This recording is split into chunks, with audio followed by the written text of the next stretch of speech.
Welcome back to the channel. This video has coverage of the dyno session of Prado. I even go over the rules of Real Street. There's a little bit of race prep.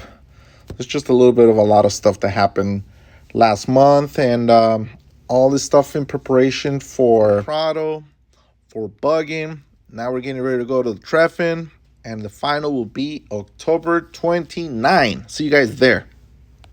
All of this wouldn't be possible without the help of Gears Engineering, LAT, Mix AC, Jimenez Racing Engines with his dyno and all the work that he helps me do with the engine. Every time I bring anything, it goes above and beyond. Thank you to all my guys, to Nick the Kid. Farewells to Ben. He's over here going to college now. Congratulations, my boy. I know you'll be doing really good. Thank you for all the people that support, that bought the merchandise, that buy shirts, support, that come around and help me. To that guy that keeps on giving me money every time I win a race and I'm in the return road and just hands me over bills. Thank you, homie.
And there it is. Thanks to Jimenez Racing Engines for his dyno, which is top notch.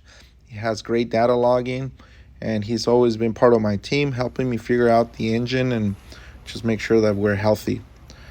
And as far as the alignment goes, my buddy Ben and I, we just work on the car ourselves. We have the equipment that we need to make sure the car has excellent alignment, whether it's going down the track or down the street. It's always nice to have a car that doesn't track over, that when you hit the brakes it stays nice and straight, that it's safe, that the tires wear properly, that the car rolls.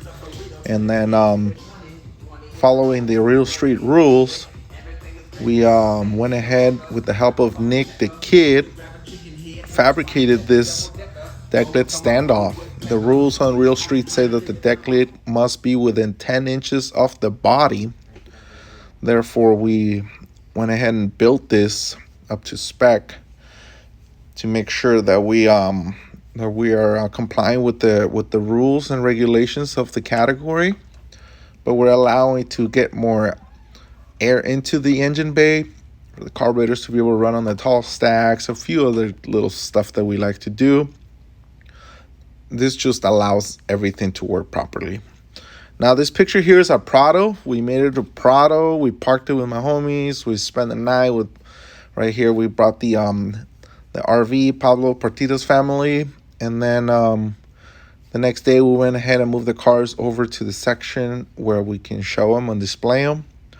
And it was nice to just drive around and relax for a week before we went ahead and started really focusing on the race, which was the very next weekend. If you've never been to Prado, I recommend you should go. Go have some fun. Go meet a bunch of people. Go drink. I'm going to take some time to go over real street rules with you guys in this video as we're cruising Prado. I know there's a lot of people interested and just some people just want to know. Okay, so here's some information as far as the class. Okay, we race drag day, bug-in, and drag day. The older videos that you see us racing in Fontana, we don't do that anymore because they closed the track. So now we run everyone there, all three races, right? Okay, so let's start from the beginning. It's a pro tree. We run the races right after we went to a 20-mile cruise. So we pull up, we fill up, we drive 20 miles, we all drive into the track, and we go heads up. You qualify 3 rounds, right? Sometimes there's 2, sometimes there's 3. And then you just accumulate points. That goes into your championship. That you start scoring points. Obviously, the further you make it into the day, the more points you're going to make. So there's all kinds of points. There's another video that I did about the point system. It's fun. Go check it out. I'll put the link on the description below. But I'm going to talk to you guys about the rules, okay? So we have vehicle restrictions, right? So there's 3 engine sizes. 2332 is the medium weight, which is 84, 94, 1775 with driver. Then we have the light, which is 82, 94, 2276. Then we have the heavy, 1825, 86, 94. You must run 91 octane fuel, no E85. Factory style steel or whatever the car has as far as body panels, even if they're fiberglass, they must look normal. They cannot be in Seuss fasteners or anything like that. You know, you got to be able to look at the car and be like, that's a street car, right? It's got to be all complete. It's got to be all nice. And it's got to have stuff like the Volkswagens came with, right? So we go from that into a couple of engine. You can have some like trimming around the engine compartment and around the apron. There's some minimum stuff that you can modify in your car to make racing a little bit more easy. And then you must have the door panels in the front. You must have matching seats or a stock passenger seat. All motor, carburetors only, no power adders, no fuel injection, no mixed fuels, no octane boosters or additives or anything like that. No fuel chillers in the vehicle, no vacuum pumps, no roller camshafts, no dry sumps, must be wet, stock, or deep sump. No wheelie bars, very important, no wheelie bars. No clutch management of any kind. No spool, no electronic lockers. Stock VW intake port stud location only. Manifold cannot be oversized over the intake stud itself, right? Functioning four-wheel brakes required. DOT allowed all-around tires, which are the 235 6015 max. You can also run the 215 65 15. Both of these tires are DOTs, or commonly known as the cheater slicks, and the front rollers are allowed as long as they're DOT approved, like the M&Hs, right? Then we move on to the engine cooling system cannot be removed. You can remove the fan belt. We allowed stock shrouds, stock style shrouds, or 911 style cooling systems. 48.0 millimeter bore on the carburetor says max. No stingers. Must run minimum of 8-inch bullet style muffler or a 6-inch chambered muffler, and it must exit out the side. Carburetors must have throttle plates and a maximum of 44 millimeter Venturis or smaller. Berg Venturis are allowed. IDA, IDF, DRLA, replicas, copies, whatever. They're all allowed on the carburetors as long as they remain mechanical and must have throttle plates. Stock transmission locations okay. IRS, arms 1-inch narrow is allowed. No raise or narrowing of the torsion housing. Type 2 transmissions are allowed. Must be within 1 inch of stock location. No ET trigger in front of the car. Front bumper, T-bar, or no bumpers is okay. Chop tops are not allowed. Roof sectioning, channeling, or shortening of the floor pan or body are not allowed. Standard wheelbase, no scattered front wheels. And that's pretty much it. Those are the rules.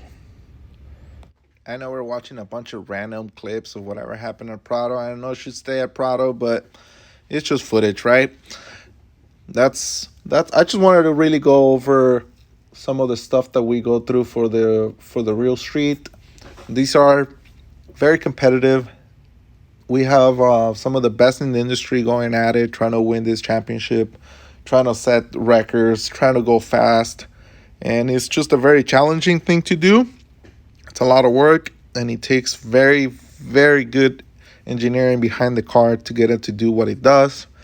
There's countless hours and a lot of effort put into every single team that brings a car to the track. We're also myth busting as we go. We're challenging all of these old timers and the rules that they have designed in the past of how much you can get away with or how fast a car really should be going with what we're doing, with the gas that we're running, and with utilizing all the technology that's available today as far as engine parts. I'll try to maintain a little bit of the old school dual 48s on the side of the engine. I encourage everybody that is interested to come out and watch a few races, to come participate, be part of the fun, bring your family, get the next generation of racers interested. And thank you guys for the support of the channel, of the racing that we do, of Real Street itself, for coming out to shows just like Prado right here.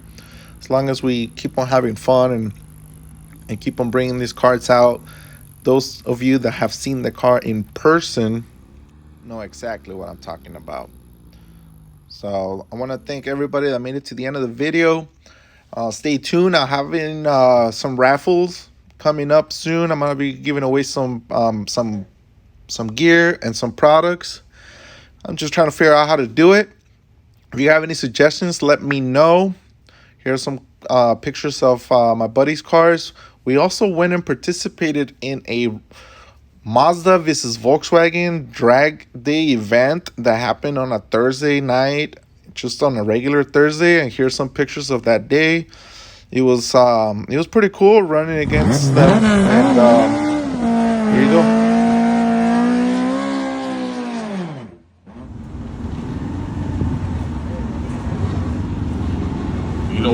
design 1937.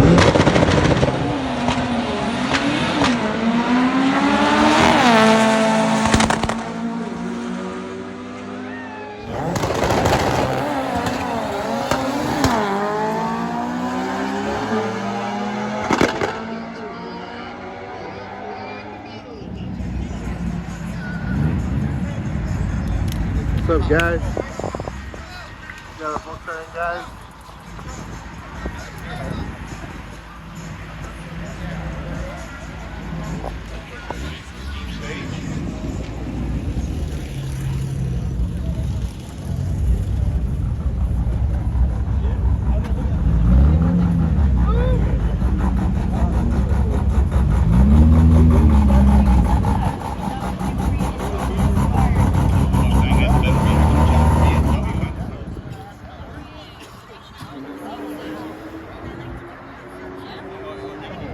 Malibus were first introduced in the 1964 model year.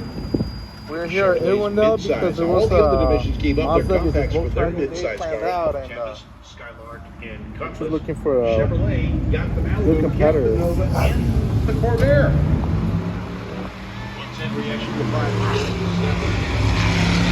Now, down track, run was 776.